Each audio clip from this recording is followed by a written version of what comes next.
He'll watch a movie, then he'll tell you all about it. It's the Armstrong Entertainment Show. Hello everyone and welcome to Armstrong Entertainment. This is Chad here and I saw the movie Divergent. It stars Shailene Woodley, Theo James, Ashley Judd, Zoe Kravitz, Tony Goldwyn, Kate Winslet. It's a humongous cast. There were so many people in this movie, and good reason, because it was a very expensive movie to make. Now, if you don't know the story already, or what this movie's about, it's based off of a young adult novel called Divergent, and it's set in the not too distant future. Actually, I have no idea when it's set. It's set in the far future because Chicago is basically a wasteland, and society has crumbled into these 5 factions.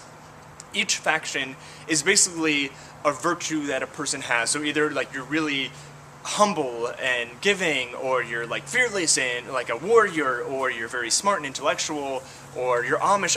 There's all these different little factions where every person fits into.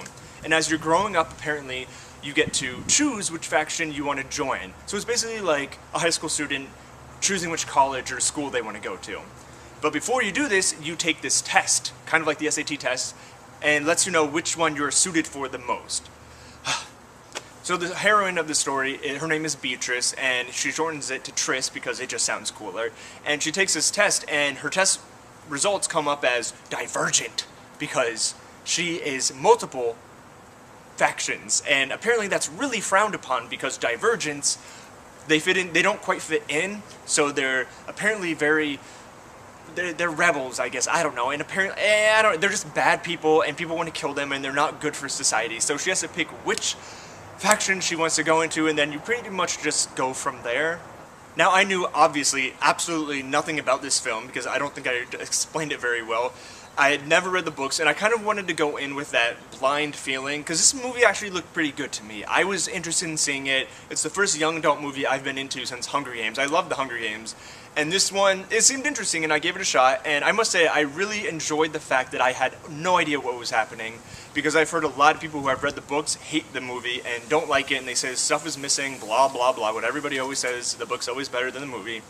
But I enjoyed it. I thought it was interesting how I was really into the story at the beginning, how she's picking which faction she wants to go to and going through the training and just the overall story of what was really happening, because I had no idea what was going on. I didn't even know what a faction was until I saw this movie, and I'm not sure I do. Second half, it kind of fell off for me, and I honestly thought they were about to end the movie, and then all of a sudden they wrapped everything up in the last 20 minutes of the film, which I thought was completely unnecessary. They just kind of like steamrolled right through the whole story, and I don't know, it was kind of cheesy. I kind of didn't like the ending, how it ended the last 20 minutes. But up until then, I was into it, so, So I guess what I say is, I think I like the film more than most people. I didn't read the books, I had no idea what was going on. I've been waiting just to see something in the theater, because I haven't been seeing anything that I've liked lately. I would suggest seeing this movie if it looked slightly interesting to you in the preview. If you read the books, you're probably not going to like it as much, but I really don't care. It's called Divergent. It's in the theater near you. Until next time. He'll watch a movie, then he'll tell you all about it. It's the Armstrong Entertainment Show.